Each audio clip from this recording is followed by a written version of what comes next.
صلوا على محمد وآل محمد. اللهم صل على محمد وآل محمد.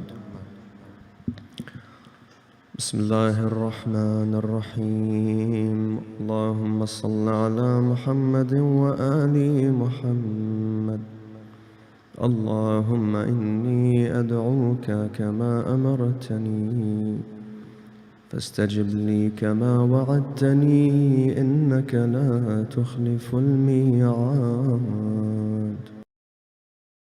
اللهم إني أسألك برحمتك التي وسعت كل شيء وبقوتك التي قهرت بها كل شيء وخضع لها كل شيء وذل لها كل شيء وبجبروتك التي غلبت بها كل شيء وبعزتك التي لا يقوم لها شيء وبعظمتك التي ملأت كل شيء وبسلطانك الذي على كل شيء وبوجهك الباقي بعد فناء كل شيء وبأسمائك التي ملأت أركان كل شيء وبعلمك الذي أحاط بكل شيء وبنور وجهك الذي أضاء له كل شيء. يا نور يا قدوس يا أول الأولين ويا آخر الآخرين. اللهم اغفر لي الذنوب التي تهتك العصم. اللهم اغفر لي الذنوب التي تنزل النقم. اللهم اغفر لي الذنوب التي تغير النعم. اللهم اغفر لي الذنوب التي تحبس الدعاء. اللهم اغفر لي الذنوب التي تنزل البلاء. اللهم اغفر لي كل ذنب أذنبته وكل خطيئة أخطأتها. اللهم إني أتقرب إليك بذكرك وأستشفع بك إله نفسك وأسألك بجودك أن تدنيني من قربك وأن توزعني شكرك وأن تلهمني ذكرك. اللهم إني أسألك سؤال خاضع متذلل خاشع أن تسامحني وترحمني وتجعلني بقسمك راضيا قانعا وفي جميع الأحوال متواضعا. اللهم وأسألك سؤال من اشتدت فاقته وأنزل بك عند الشدائد حاجته وعظم فيما عندك رغبته. اللهم عظم سلطانك وعلى مكانك وخفي مكرك وظهر أمرك وغلب قهرك وجرت قدرتك ولا يمكن الفرار من حكومتك.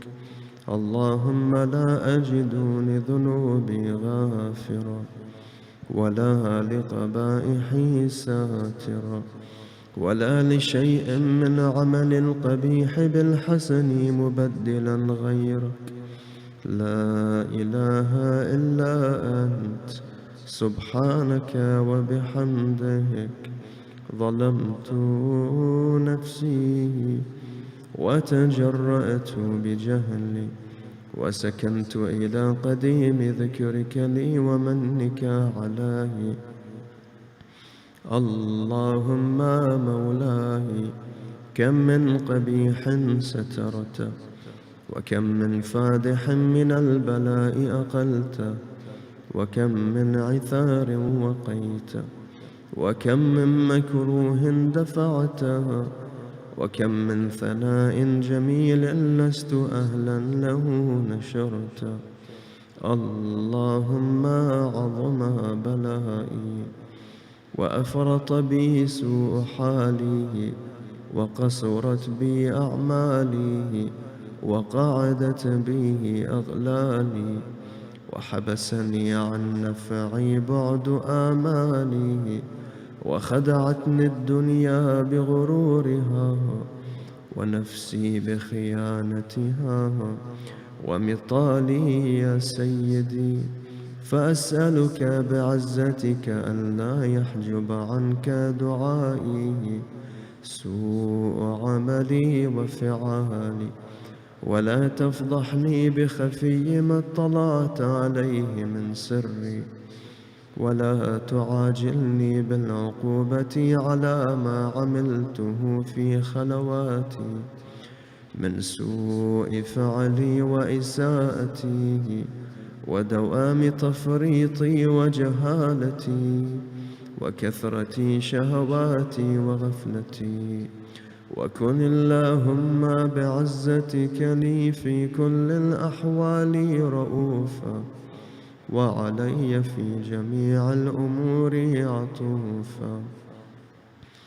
إلهي وربي من لي غيرك، أسأله كشف ضري والنظر في أمري.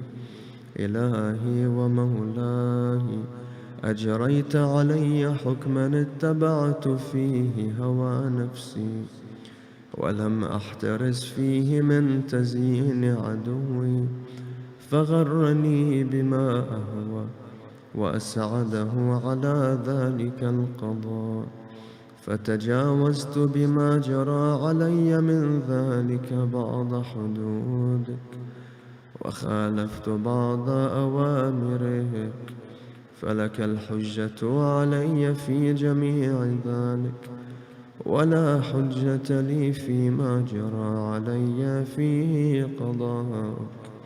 وألزمني حكمك وبلاغك، وقد أتيتك يا إلهي بعد تقصيري وإسرافي على نفسي، معتذرا نادما منكسرا مستقيلا، مستغفرا منيبا، مقرا مذعنا معترفا.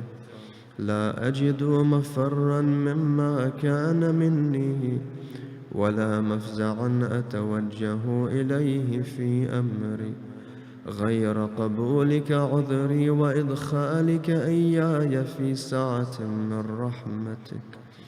اللهم فاقبل عذري، وارحم شدة ضري، وفكني من شد وثاقي.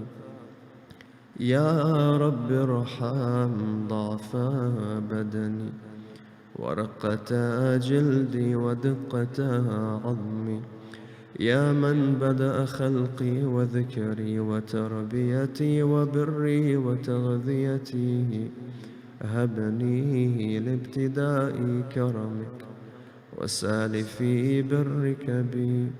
يا إلهي وسيدي وربي، أتراك معذبي بنارك بعد توحيدك، وبعد من طوى عليه قلبي من معرفتك، ولهج به لساني من ذكرك، واعتقده ضميري من حبك، وبعد صدق اعترافي ودعائي خاضعا لربوبيتك.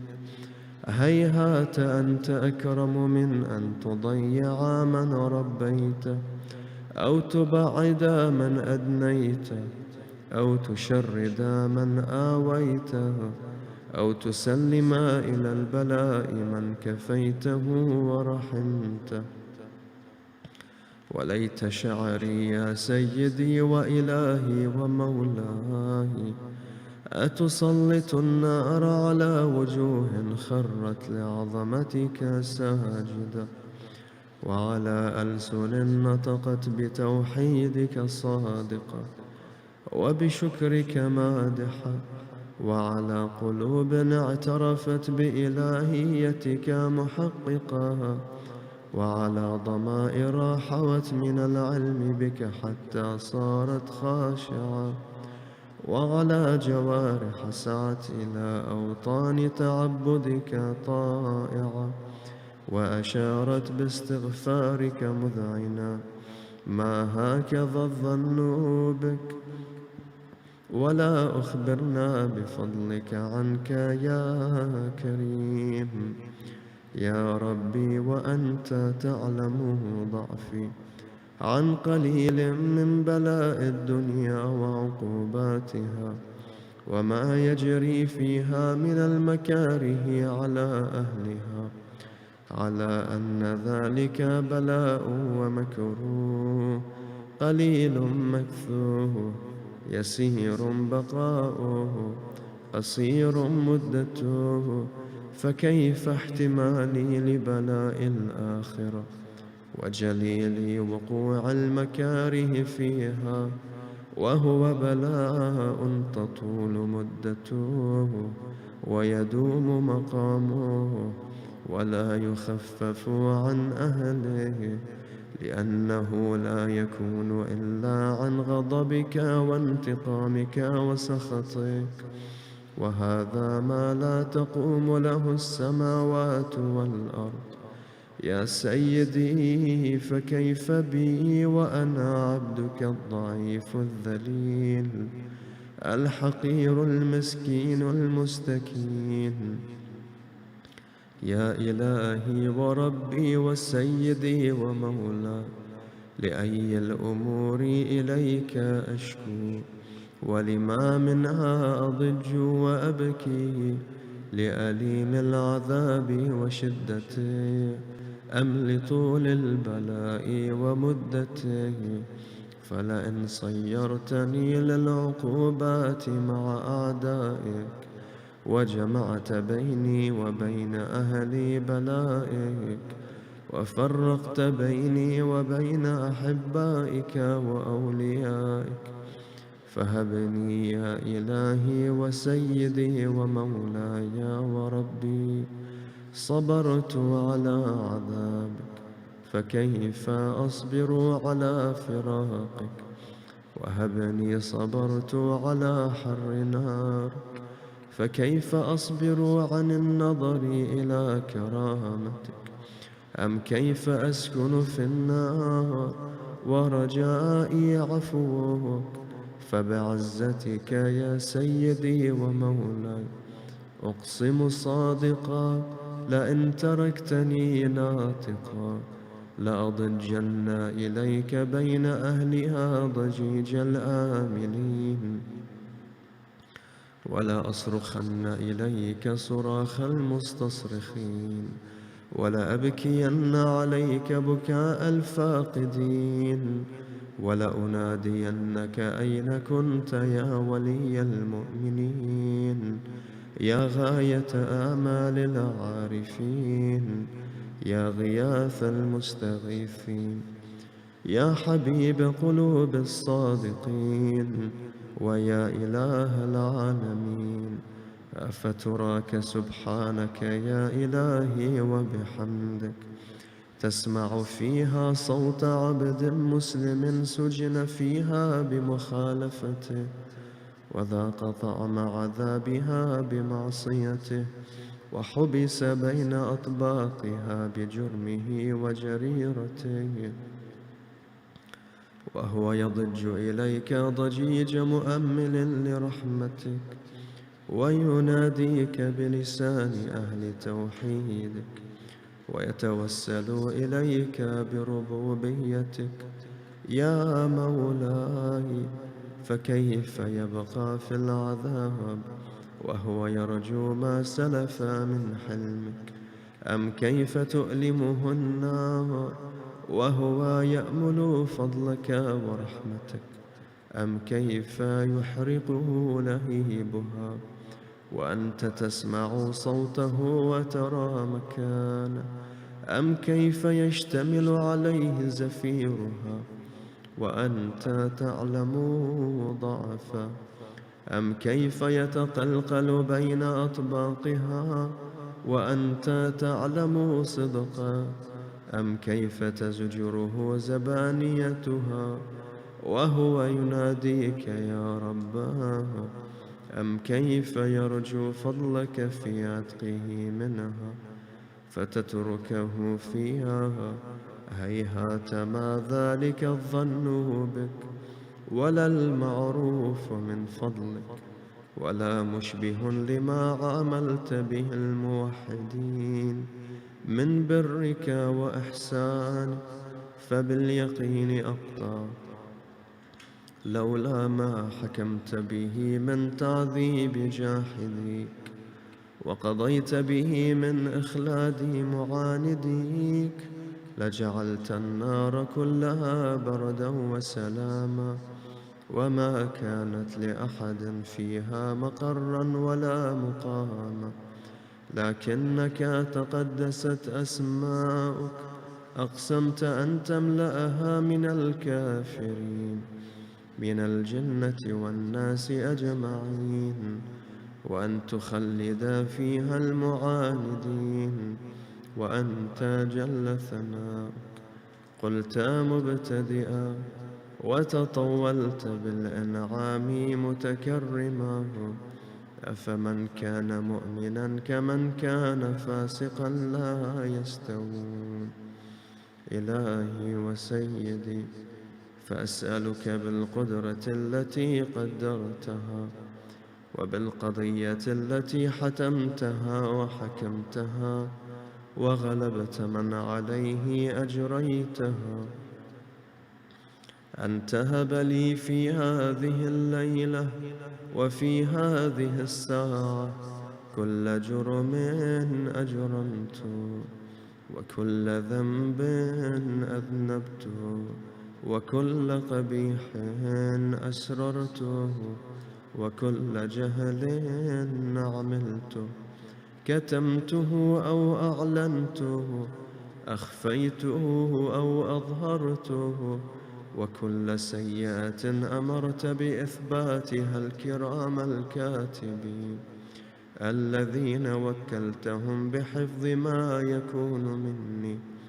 وجعلتهم شهودا علي مع جوارحي، وكنت أنت الرقيب علي من ورائهم، والشاهد لما خفي عنهم، وبرحمتك أخفيت، وبفضلك سترت، وأن توفر حظي من كل خير تنزل، أو إحسان تفضل، أو بر تنشره، أو رزق تبسطه، أو ذنب تغفره، أو خطأ تستره، يا ربي يا ربي يا رب، يا إلهي وسيدي ومولاي ومالك رقي، يا من بيده ناصيتي، يا عليما بضري ومسكنتي،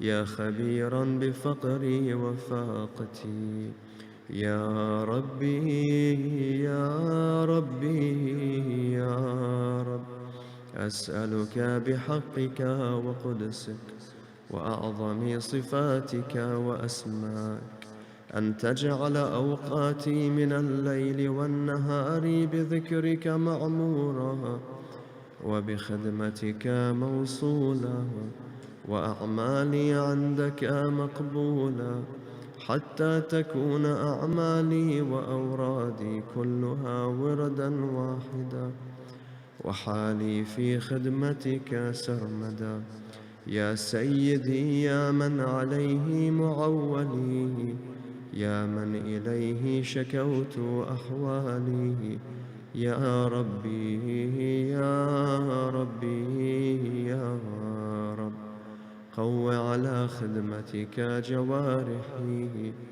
واشدد على العزيمة جوانحي، وهب لي الجد في خشيتك، والدوام في الاتصال بخدمتك حتى أسرح إليك في ميادين السابقين وأسرع إليك في المبادرين وأشتاق إلى قربك في المشتاقين وأدنو منك دنو المخلصين وأخافك مخافة الموقنين وأجتمع في جوارك مع المؤمنين. اللهم ومن أرادنا بسوء فأرده ومن كادنا فكيده واجعلنا من أحسن عبيدك نصيبا عندك وأقربهم منزلة منك وأخصهم زلفة لديك، فإنه لا ينال ذلك إلا بفضلك، وجد لي بجودك وأطف علي بمجدك واحفظني برحمتك واجعل لساني بذكرك لهجا وقلبي بحبك متيما ومن علي بحسن إجابتك وأقلني عثرتي واغفر زلتي، فإنك قضيت على عبادك بعبادتك وأمرتهم بدعائك وضمنت لهم الإجابة، فإليك يا ربي مددت وجهي، فإليك يا ربي نصبت وجهي، وإليك يا ربي مددت يدي، فبعزتك استجب لي دعائي وبلغني مناي، ولا تقطع من فضلك رجائي، واكفني شر الجن والإنس من أعدائي. يا سريع الرضا اغفر لمن لا يملك إلا الدعاء، فإنك فعال لما تشاء. يا من اسمه دواء وذكره شفاء وطاعته غنى، ارحم من رأس ماله الرجاء وسلاحه البكاء. يا سابغ النعم يا دافع النقام، يا نور المستوحشين في الظلم، يا عالما لا يعلم، صل على محمد وآل محمد وافعل بي ما أنت أهله، وصلى الله على رسوله والأئمة الميامين من آله وسلم تسليما كثيرا.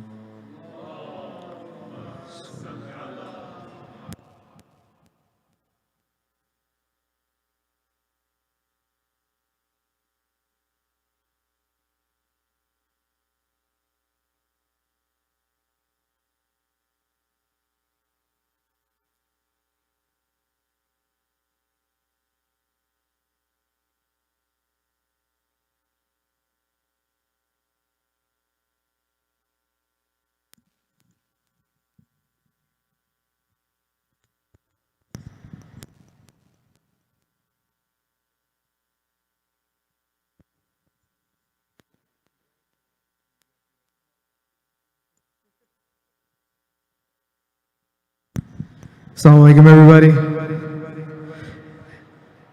Assalamu alaikum, everybody. It's a Thursday night. Feeling good? Thank you. A little energy feels good. It's good to see everybody. It's my first time being here for like a year. So, alhamdulillah, thank you guys for holding it down here. Our speaker for tonight is Sayyid Abbas Razavian. So inshallah he'll be joining us and getting in the hot seat in a minute. I just wanted to kind of let everybody know that to at least mark your calendars for Saturday, February 19th. Inshallah we're going to have a program here for the wiladat of Imam Ali alayhi salam. So try to come out. We're trying to work out the details, start time and all that, but just mark it on your calendars so you know inshallah to be here on February the 19th. So without further delay, our speaker, wonderful speaker for this night, Sayyid Abbas Razavian. Please, let's welcome with a loud salawat ala Muhammad wa ali Muhammad.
أعوذ بالله من الشيطان الرجيم بسم الله الرحمن الرحيم الحمد لله رب العالمين والصلاة والسلام على أشرف الأنبياء والمرسلين سيدنا ومولانا أبي القاسم المصطفى محمد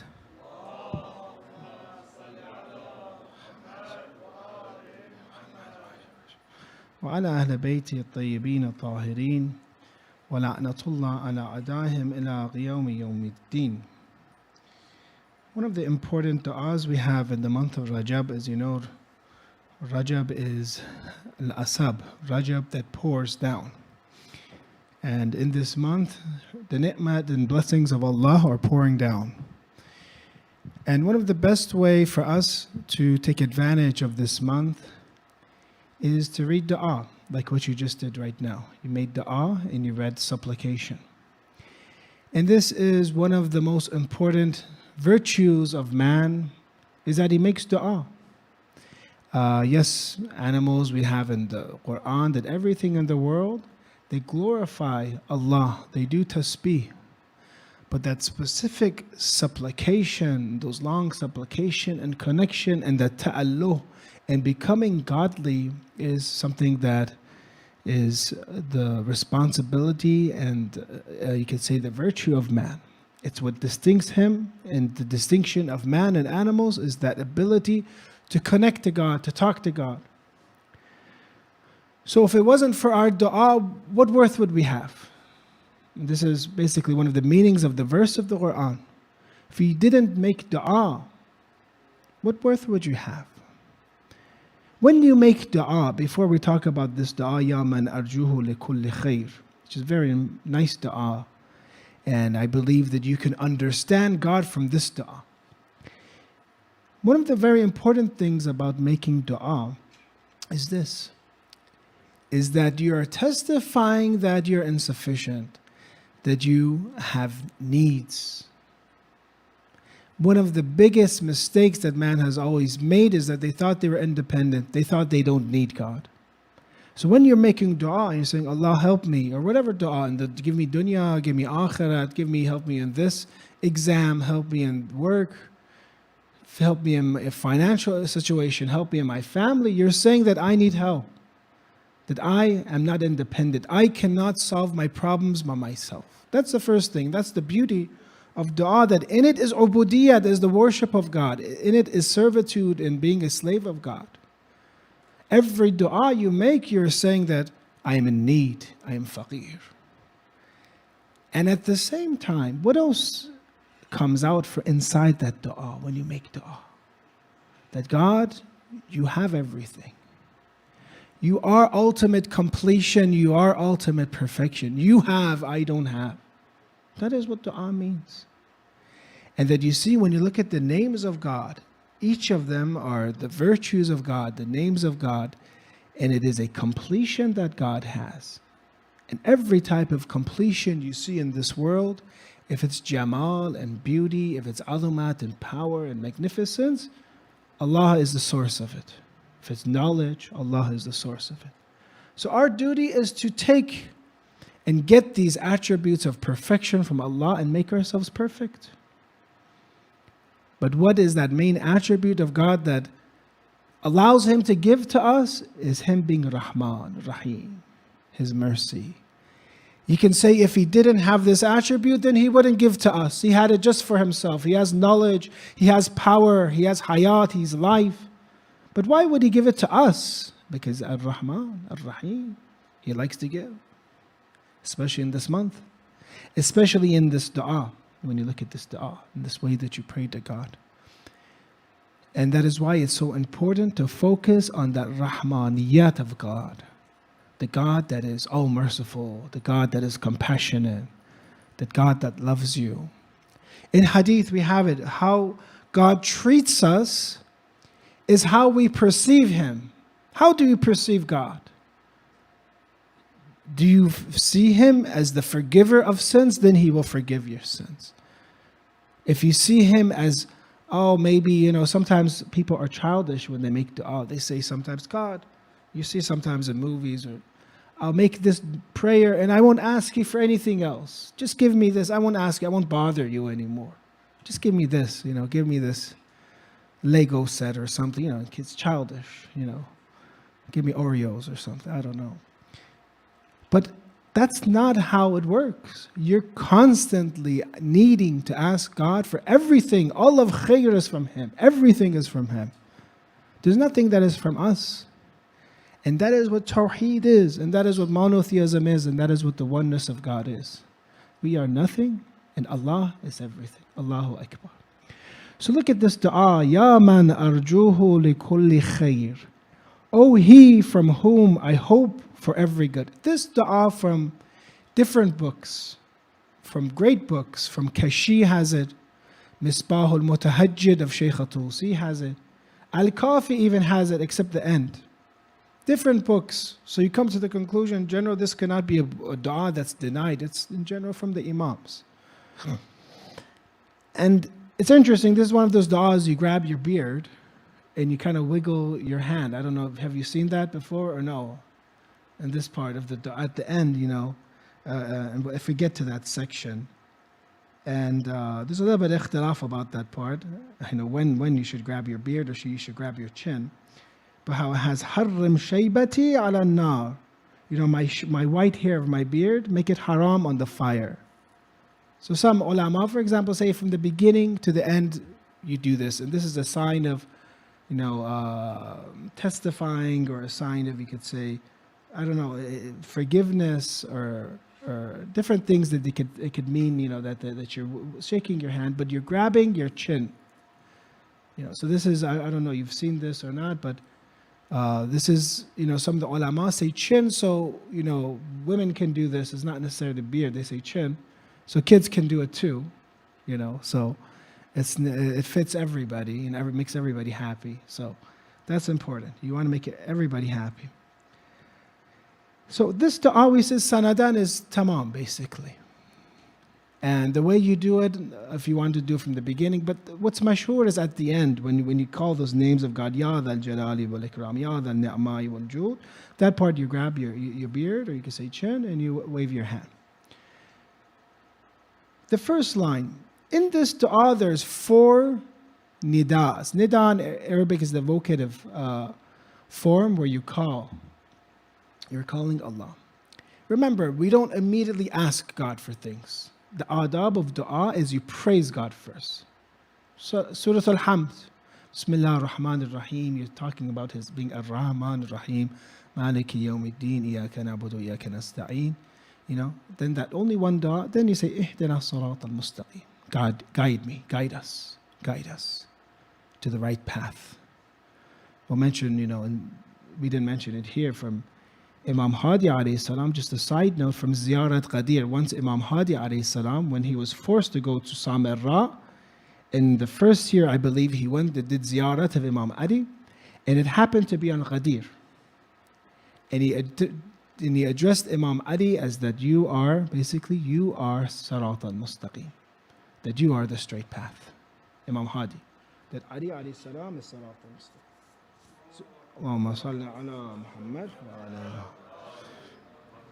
So every day we're doing dua in our Surah Fatiha. We're asking to be like Ali alayhi salam. Inshallah, 13th of Rajab is coming. Or he addresses him and says, you are Deenullah al-Qaweem. You are the deen of God. You are religion, Ali alayhi salam, Imam Hadi. You are religion. You are true religion. So when we make dua and you say, Ya man arjuhu li kulli khair, these nidas that happen, each one of these has a different meaning, and we're going to go over it. So the first thing we just mentioned now, Ya man arjuhu li kulli khair, is He from whom I hope every good. Every good that you want, khair is from God. This khair might not be what you think it is necessarily all the time. It is khair of the dunya and akhirat, yes. But not necessarily is khair of God always what you expect it to be. It could be sometimes many different things. There can be calamities, and that is khair. Because we talked about that tawheedi vision that we have. If a calamity takes somebody towards getting to know God and connecting to God, would you say that calamity is good or not? If the entire purpose of life is to know Him, to recognize Him, to worship Him, and He gives us some hardship in this limited world, this hayat dunya that doesn't have value, would you say that is khair or not? If you were to get a lot of good bounties or material things, you think at the beginning that's khair, good, but that takes you away from God. You get separated from the masjid, you get separated from the brothers. You're just swimming in your money pen, all the gold coins, and you forget to do your salat. Is that khair or not? It's not khair. In our interpretation, because God is that relationship with God outweighs any other thing that we can get. That what He gives in His khair that He truly gives, He gives to everybody, but what He really gives is Himself. That is the best thing. To get God, His understanding, and to get to know Him. Brothers and sisters, some live in this world. Through 70, 80 years, 100 years, God gives them life. And you ask them, what do you know about God? They don't know anything. How much do you know Him? In their mind, in their heart, that connection. How connected are you to Him? And I ask you this question right now. How much do you know God? So anything that causes you to get to know Him, because He is the source of all perfection, is khair and good for us. And everything that harms us, our connection to God, is shar for us. And the Imams say the same thing. The Imams in Hadith, good comes to them. He says, I made dua. A person comes to one of the Imams, I believe Imam Sadiq, I made dua for these things, a house or wife, children or whatever, some of these du'as. And Allah answered, I have a good dunya. Is this basically good or bad for me? And the Imam mentioned this and gave him this criterion. If you do shukr of it, if you appreciate of it, if you know it's from Him, it's khair. If you see God, if you connect it to God, it's good. If you don't connect it to God, then it's not good. Imagine getting all these bounties from God. Every day you're getting at least existence. You're breathing. Imagine not breathing for 30 seconds. Your health, your wealth, your family, all these blessings you have every day. And imagine someone that is unappreciative, doesn't even know it's from God. That's not khair. So the first thing is to realize that the source of khair and good, that connection to God is, He gives khair, but that special khair is Himself. وَآمَنُوا سَخَطَهُ عِنْدَ كُلِّ شَرٍ. And that God that can seek safety from His displeasure in the face of every evil. You want protection from God from every evil. Anything that is going to harm us, anything that's going to take us away from Him. يَا مَنْ يُؤْتِ الْكَثِيرَ بِالْقَلِيلِ. O He who gives abundantly for that which is trivial. The second nida is that God grants a lot for small actions.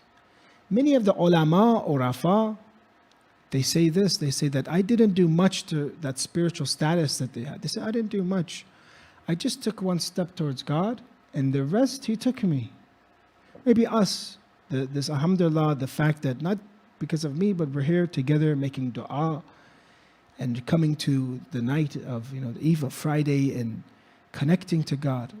Maybe it was one hard, decision, difficult decision we had to make, but you made it and Allah saved you and Allah guided you and Allah showed you Himself through dua, gave you salat, gave you siyam, fasting, gave you worship, gave you that connection to God. Maybe it was a small thing you had to sacrifice in your life, something haram, something wajib you had to do. So He gives from qaleel, small.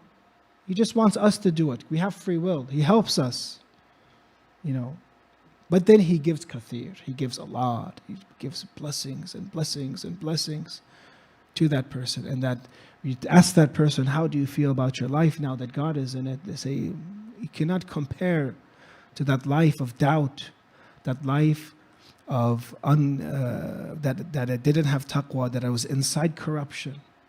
This life that I have with the pleasure of God. يا من يعطي من لم يسأله ومن لم يعرفه. Then the Imam, I believe it's Imam Sadiq alayhi salam, says, this is the God that you're mentioning. So we said, when you make dua, you first praise God. And this is what's happening here. 4 nidas, you're praising God, you're understanding His attributes, you're understanding this about Him, that He gives to everyone. That person, man lam yas'alhu wa man lam ya'rifu. That person that doesn't ask, does he receive bounties from God or not? The unbeliever, even you can say an enemy of God, Fir'aun, was he getting rizq or not from God? He was still giving it to him. This is God. He gives to everyone. Sometimes He gives so much to unbeliever and those that are His enemies that you get confused. You think that Allah loves them. This is just how God is. Rahman is, He gives to everyone. He gives them the rizq, He gives them sustenance. And وَمَنْ لَمْ يَعْرِفُ, even those that don't even know of God, the atheist, does He not give him the rizq? Yes, that is God. He gives to everyone. And He's giving existence, He's giving their provisions. And then it says, تَحَنُّنًا مِنْهُ وَرَحْمَةً. Why does He give to everyone? Out of His kindness and mercifulness. So we never know. A lot of people, they ask this important question. What's going to happen in the hereafter? What about God's chastisement? What about God's punishment? And you realize that this same God is the God of the akhirat too. The God of the dunya is the same God of the akhirat. And that how much He gives to everybody. So much forgiveness He'll give in the hereafter that shaitan will be tempted to ask for forgiveness. Shaitan, aduwwun mubin. He will come and ask for forgiveness. So we don't know. A lot of these, talks we have in fiqh, in jurisprudence, I'm not saying we should belittle the Islamic law, no. But just keep in mind, when something is haram, of course we're supposed to stay away from it, not even get close to it. But you can't say someone that does this, for sure they're going to enter the hellfire. The ulama have this, very accurate expression here. It's called istihqaqul iqab, meaning they can be punished for it. They deserve it then. Because whatever you do evil in this world, there's an effect. But can God overlook that and forgive that? Yes. It's His kingdom. And can you on the Day of Judgment say, God, why did you forgive him? Unless dhulm happened to you. That's something else. Unless it's haqqun nas. But that is His kingdom. He wants to forgive, He will forgive. So it's the same God. And I said this a lot of times. Our teacher, Shaykh Ahmad al-Mushtaydi, kept saying that God didn't open a kebab restaurant in the hereafter. There's no kebab restaurant that He wants to, make skewers of humans and make them turn into kebabs. That's not what He did. He wants to forgive. And He's looking for an excuse to forgive. But yes, in the hereafter, you'll see tabaqat, you'll see people with different levels. And you wish you had that level, because the Day of Judgment is the day of hasra, the day of regret. Yes. But don't ever have that negative aspect. You do your ahkam because you love God, because you do fear from the hellfire. It's in the Quran. I'm not saying it's not. But His rahmat wasi'at kull shay. His mercy encompasses everything. This is what we are learning from here. أعتني بمسألتي إياك جميع خير الدنيا وجميع خير الآخرة. Give me. Now, I am your worshipper. I have come to know you. God, you have given that person that asks and that person that doesn't ask. That person that knows you, that person that doesn't know you. But I have been given the ability to make dua. Give me dunya and give me akhirah. We talked about, should the mu'min want the dunya? Yes. As long as it doesn't hurt his akhirah. Yes. Dunya is good. Should the mu'min only want akhirah? Well, it's this main concern is the hereafter. Because the hereafter is his real existence. As if this world, we're not even born yet. It's not life. Inna dar al-akhirah lahiya hayawan. The world and the hereafter is life. This life is something that we think is life. But for us, what is important in terms of quality and quantity is the hereafter. But even in this world, we can have dunya. But how can you have dunya in this world? It is that relationship with God. That relationship with God takes away all your doubt. That relationship with God gives you that purpose that you're looking for, that goal that you have. It removes anything that you have that is corruption. Allah made these things haram for you. He wanted you to stay away from sin for yourselves. That's it. Not because in the hadith, because na'udhu billah, he's a tyrant and says, do, and you have to follow whatever he wants. Because he loves you and he cares for you so much that he doesn't want you to harm yourself. And if you harm yourself, that is haram. He won't allow you to harm yourself. So you understand that this dunya that we have, this Islamic dunya, is a world that we have that is pure joy, is pure happiness, is free from corruption, because this is the best for us. So you see that believer, and you see realities that scholars, ulama, prophets, they had many tribulations in life, that they were the happiest of people. They were so happy. Some more ulama, he was sick. They came to one of the maraj taqlid. He was sick.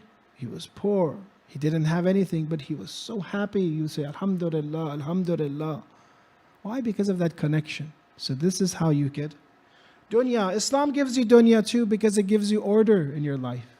It saves you away from the nafs. And the main reason when people fail is for not doing what they're supposed to. If they didn't study hard, it is a lot of times the nafs they were slacking off. Islam gives you order. Islam gives you that you could say seriousness to have a good dunya and akhirah, to have a good career, to be a good father, to be a good child, to be a good son, because Islam teaches you to fight against the nafs. These lower desires cause you to fail. These lower desires cause you corruption. So when you free yourself and you become the most free of people, you become the most powerful, you enjoy life the most. A lot of these things that we focus on, unfortunately, is only limiting Islam to the akhirah. Just look at what Islam has done for you personally. How it has enhanced your life just in this world. And just how where could you have been with all the main problems that we have today with addiction and corruption? How it has freed you from all this for you. So you understand the reality is for you to be a good person, for you to separate from evil. So we see dunya and akhirat in this dua. So you see 1, 2, 3, 4 calling Allah, then you ask for jami'a khayr ad-dunya wa jamil khayr akhirah. Is it right, let me ask you this, is it right to ask for so much from God? Doesn't it sometimes ask him saying jami'a khayr ad-dunya, whatever there exists, all portions in this world, all portions in the hereafter. Is that even right? Should we just pray for our own limit? Say, I know, okay, I'm a medium Muslim, I should get medium things. Why am I wanting things that prophets have and imams have? Is that even allowed? That's what you're asking for. You're asking Jamia khayr ad-dunya. I want everything. In the dunya and akhirah, I want everything. Insan in general has that, ultimate thirst for perfection, that ultimate thirst to want. That is how man is. He never gets satisfied. And you see, when it comes to spirituality, do you ever get satisfied? No. When it comes to knowledge, do you ever get satisfied? You read one book, mashallah, that's enough for me. I don't want to know anymore, mashallah. No. You keep wanting to know and know. If you get power, you want to be more powerful. If you have beauty, you want to get more beautiful. In general, insan loves kamal, loves perfection. But when you relate that to spirituality, and this is something good, he has this bilquwwa, that he has this internal yearning to never stop, to always want more. And there's nothing you say, you're at this level, that's it, I'm done, finished. I'm done with the dunya, and that's it with my life. There's always this infiniteness, distance between reaching that pure kamal. So when you look at this and you see people, when they have this hubbul kamal, love of perfection, if they don't use it in the right way, they will use it in the dunya And they'll never be satisfied. They always want kamal, kamal, kamal, kamal in the dunya. And they'll never reach it. They want knowledge, but just in the dunya. And they'll never reach it. So anything that person wants, he'll never be satisfied. But for us that we are connecting to God, the most important thing that we have in us is that hubbul kamal, for us, that perfection to want everything, to everything that is good. In the world of spirituality, you are allowed to ask for much higher than maybe what you deserve. It's okay in spirituality. It's actually encouraged from this dua. Look at the dua is saying it. The Imam is teaching you, pray for the highest in the dunya, everything in the dunya, everything in the akhirah. The Imam is teaching you. Why? Because the world of spirituality, the world of that when you talk to God, is a different type of world than we're used to. This world that we're used to is always, each person has to qualify to get. If you want to buy a home, you have to qualify. You have to have the credit. You have to have the down payment. You have to have that extra $25,000 to overbid the other person. You have to have more. Even every year, it's even getting worse. So you need to have qualifications. But to ask from God, you don't need those qualifications. Because He gives, He is so generous that if you want, He will give it to you. If you believe that He will give it to you, you have to have yaqeen. You have to have a favorable opinion about God, that He does this. And then He'll give. He'll say, for example, you could say in the example, give him. The angels would say, but he doesn't deserve it. Give him. He asked for it. And you truly believe that I will give it to him. I give it to him. So we are trained in this dua to make very high amounts of dua. Don't ever limit your dua to something small, because you're talking to God, Al-Kareem. So make dua. When you make dua for yourself, for everyone, and you understand that He will give, He will give. But if you make dua for, a small amount, then that means you have an unfavorable opinion about God. It means you didn't understand who He is. Therefore, He'll give you a little bit. Now, so, وَجَمِيعَ الْخَيْرِ الْآخِرَةِ وَاصْرِفْ عَنِّي بِمَسْأَلَتِي إِيَّاكَ جَمِيعَ شَرِّ الدُّنْيَا وَالشَّرِّ الْآخِرَةِ. Save for me everything that is shar. فَإِنَّهُ غَيْرُ مَنْقُوسٍ مَا أَعْطَيْتَ. For certainly, whatever you give is not deficient. Whatever you give is great, is khair. وَزِدْنِي مِنْ فَضْلِكَ يَا كَرِيمٌ. And increase for me out of your grace. Then we have in the dua, Ya Dhal Jalali wal Ikram, O majestic one, Ikram, the honorable. Ya Dhal Na'ma'i wal Jud, all generous, bestower of blessings. Ya Dhal Manni wal Tawd, the dispenser of favors and bounties. Harrim shaybati ala nar. And the last dua, the most important. Save me from this hellfire. The Imam is teaching this to the pious, that they never get too overconfident that they think they're saved from the fire. That same raja that you have, that same God that you will give everything, dunya, akhirah, don't think just because you have that much amount of hope, it's going to cause you to slack off. It's going to cause you to be easy when it comes to the muharramat. It means that you should take them very severe, because at the same time, He's Arham ar-Rahimin, and He's also at the same time Shadidul Iqab. Punish. So to balance that amount of it, you see this dua, all love, love, hope, hope, hope, and then at the end, being fearful of the hellfire. Harram shaybati ala nar. Save me from the hellfire. Meaning, yes, the believer can go into hellfire. We don't know what's going to happen to us at the end. We don't know what will happen, and we ask Allah to save us. Again, the most important thing is to never ever think you're independent. Never ever think you deserve paradise. I have to go. If I don't go, who else is going to go? I'm doing all my wajibat. I'm praying all the time. There's this person I saw, he went to Hajj. He says, yes, I saw so many people praying in Hajj. And they're crying. I just didn't cry. He says, how come? He says, I didn't do any sins. I didn't do any sins. They're crying. They ripped people off. I didn't rip anybody off. So that's one of the dangers. At the end, you can say the dua is saving us, is that overconfidence. Say, God, You must look at it. Look what kind of servant you have. I'm worshiping you day and night. It's so hard. Look what I'm doing. But nobody knows what will happen at the end. Nobody knows. I remember one of the sheikh that was one of the speakers, and he had a chance to meet Ayatollah Milani, Al-Uzma Milani, that was in Mashhad. A true jurist, a true faqih and arif. And whenever he would come to Mashhad, he would stay at this person's house, or he would arrange, something for him to stay.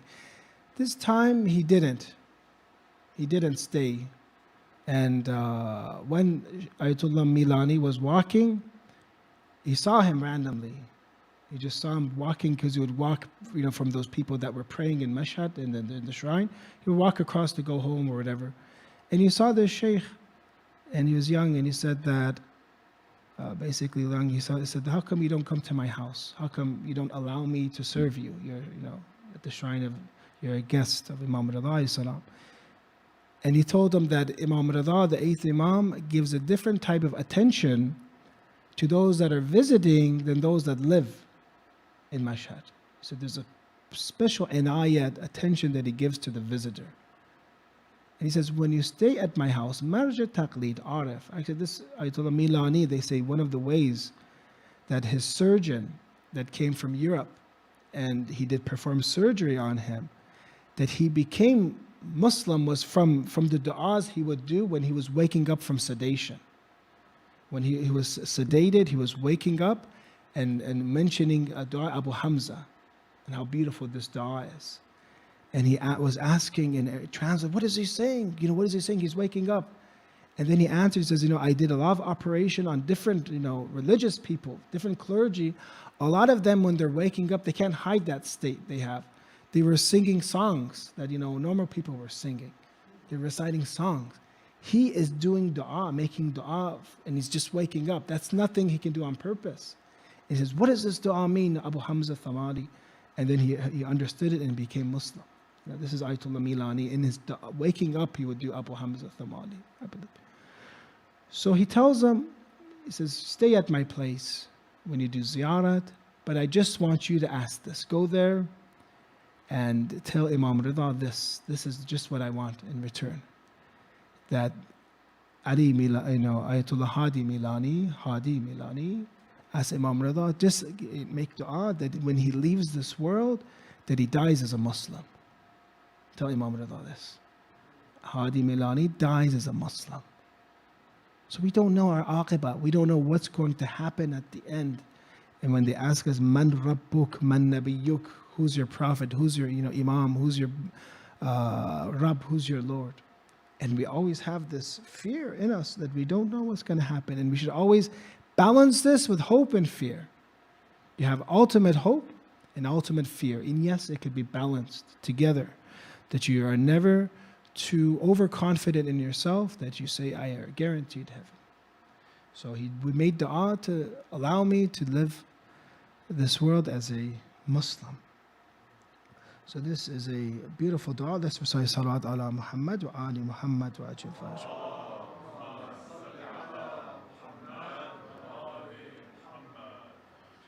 Rajab, we have a lot of wiladats, mawlids, and birth anniversaries of the Imams. We have Be'than this month. We also have martyrdom of Imam Hadi alayhi salam. That was a few, last week. We have the waladat of Imam Jawad alayhi salam. And it's very important for us. We're going to have a program on Saturday, right? Next Saturday, you said about the Imam. So for the other Imams, it's important to mention them, to develop love for them, to understand more about them. In a few days will be the waladat, the birth anniversary of Imam Jawad alayhi salam. Imam Jawad, I just want to say a few things and we'll end. Imam Jawad alayhi salam was awaited, was one of the children of the Imams that was very awaited for, because Imam Rida had a child at a very old age. And people were wondering, if you're the 8th Imam, why don't you have the 9th Imam? So at an old age, around 40, you could say, Imam Rida alayhi salam had Jawad. And this holy Imam was known to have a lot of barakat. The blessed child is what he was named. And one of the tests that Allah gave during the life of Imam Jawad was that he became an Imam at a young age, at the age of 8. And for people that were scholars, for them, some of them were very old, for them to follow a young person at that time was very hard. But Allah gives knowledge that God gives. It's different than the knowledge that we acquire. When Allah gives knowledge and does wahi and revelation to the bee, when you look at the Quran, وَأَوْهَا رَبُّكَ إِلَى النَّحْلِ, Allah does wahi, reveals to the bee, أَنِ اتَّخَذِي مِنَ الْجِبَالِ بُيُوتًا, to take the mountains as a house. This is wahi of Allah. And then it mentions that they provide honey, and which is شراب مختلف ألوانه فيه شفاء للناس. Allah gave the ability to bees to make a house, and you see that house that they had, how complex it is, and to provide, you could say, a cure for the people. So this is the power of God, that He gives a bee that ability. And if you look at prehistoric times or ancient times, honey has always been a remedy to put on wounds because of the fact that it can pull that infection or that water out of that infection, and the fact that you could leave it on the table for a very long time and it won't spoil. Maybe 1,000 years you could put honey in the right place, and not even in the refrigerator, and it won't spoil. So Allah has given bees this ability to make such medicine, shifa, for us. So that is the same God that gave wahi to bees.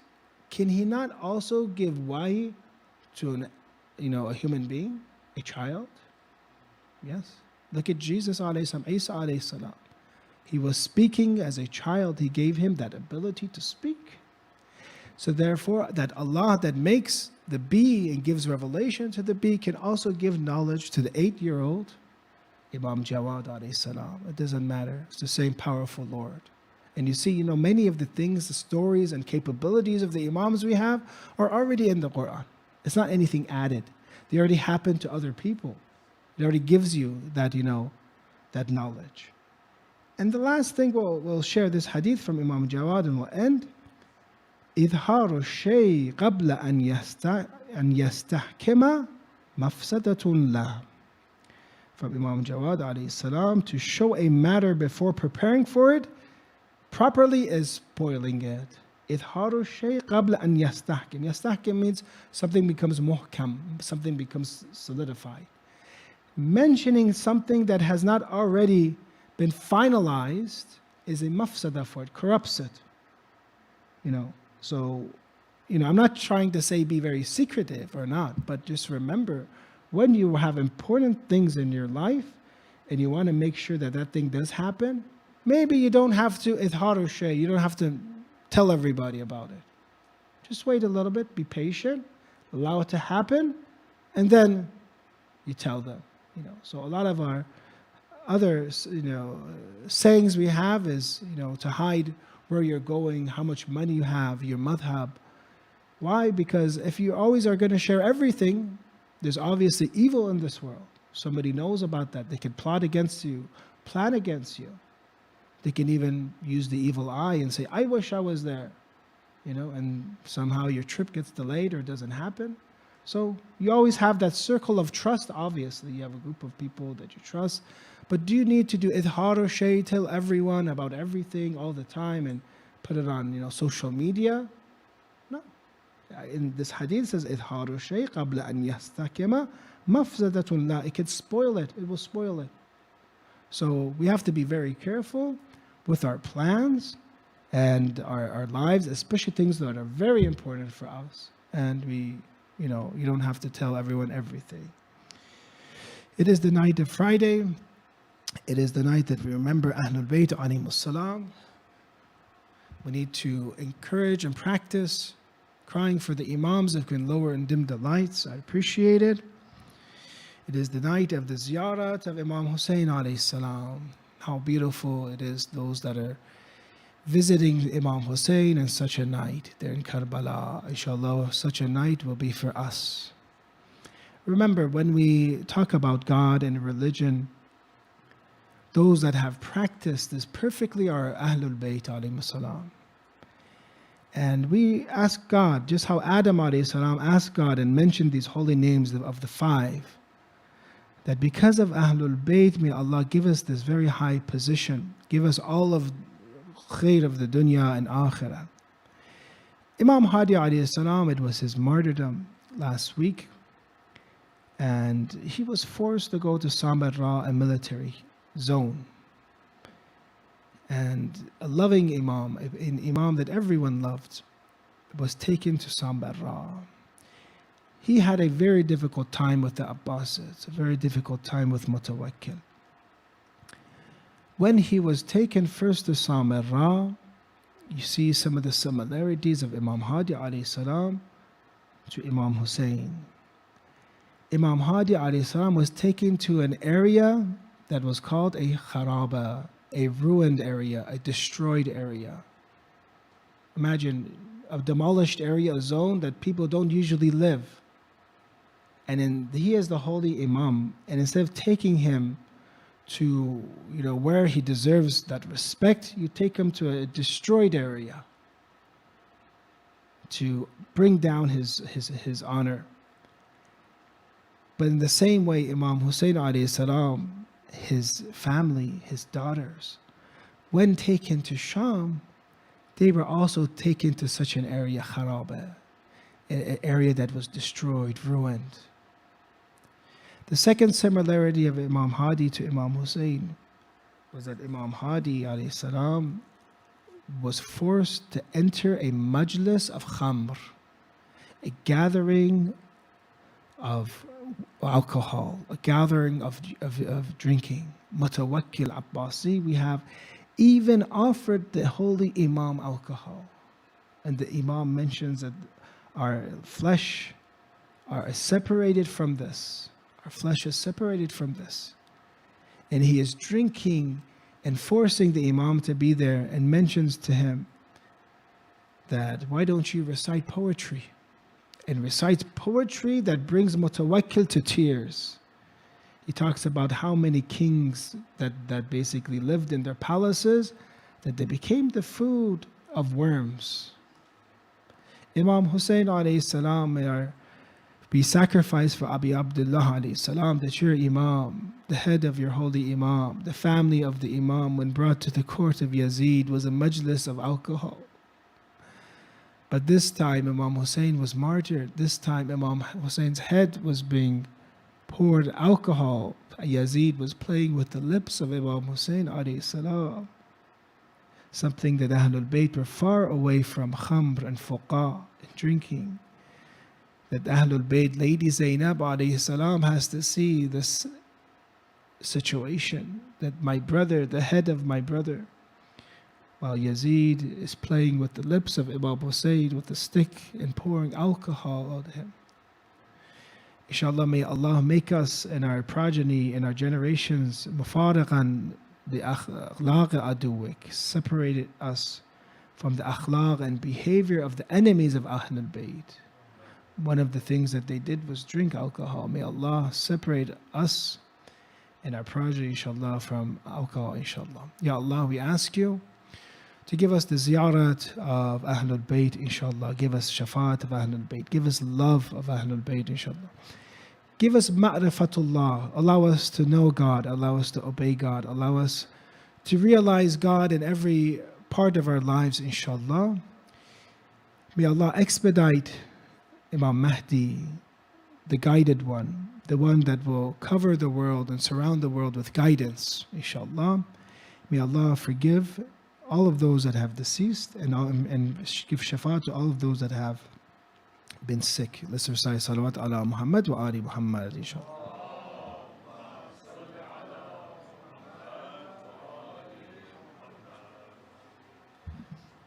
If there are any questions, we can answer them. Do we have more time right now, or is the food the food came or no?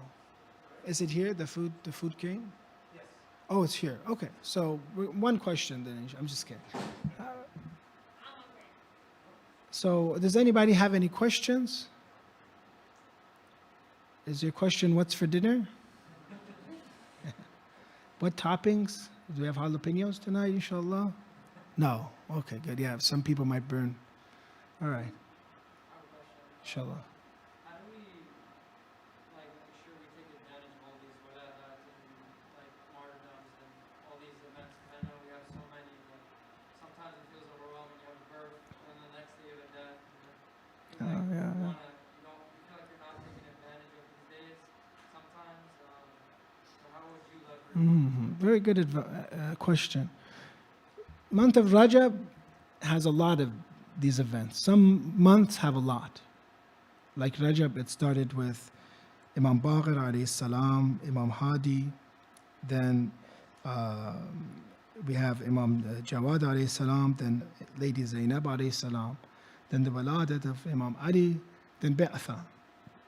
And some say Imam Qadim alayhi salam too, the birth of Imam Qadim.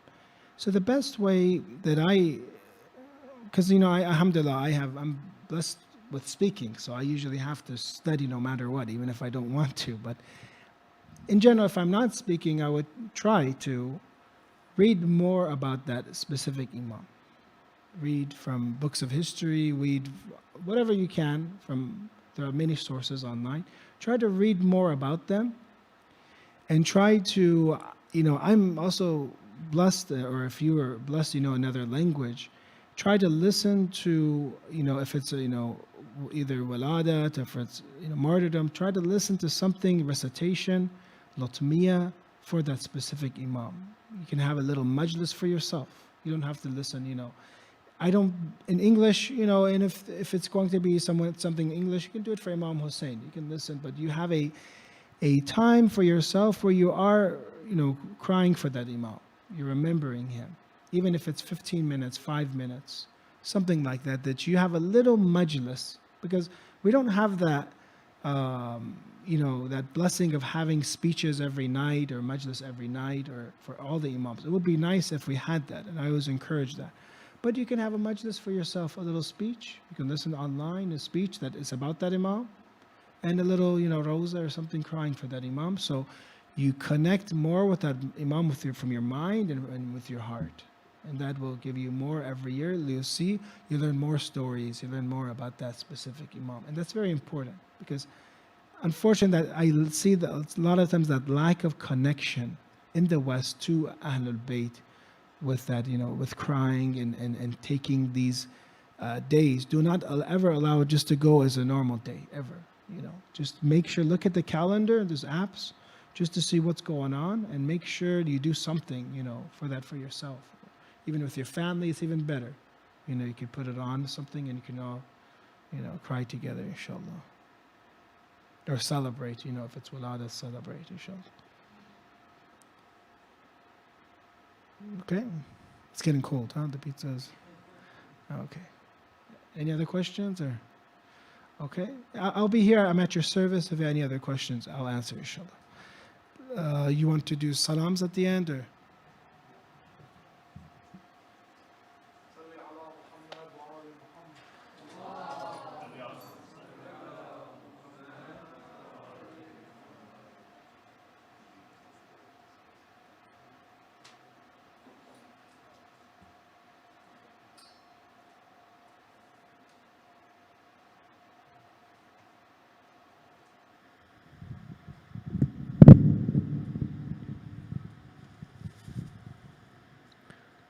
اللهم صل على محمد وآل محمد.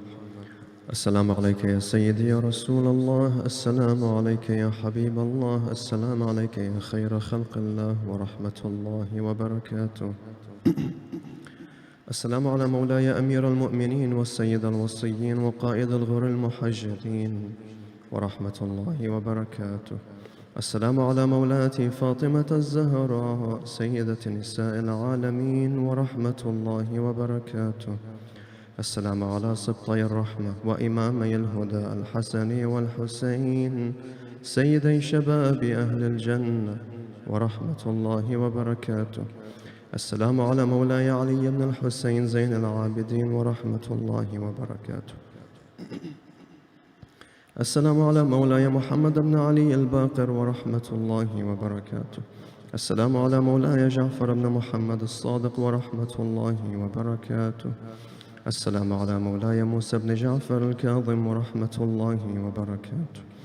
السلام على مولاي علي بن موسى الرضا ورحمة الله وبركاته. السلام على مولاي محمد بن علي الجواد ورحمة الله وبركاته. السلام على مولاي علي بن محمد الهادي ورحمة الله وبركاته. السلام على مولاي الحسن بن علي العسكري ورحمة الله وبركاته. السلام عليك يا مولاي يا صاحب العصر والزمان. السلام عليك يا خليفة الرحمن. السلام عليك يا شريك القرآن. السلام عليك يا مظهر العدل والإيمان. عجل الله فرجك وسهل مخرجك وجعلنا من أنصارك وأعوانك والمستشهدين بين يديك ورحمة الله وبركاته. صلوات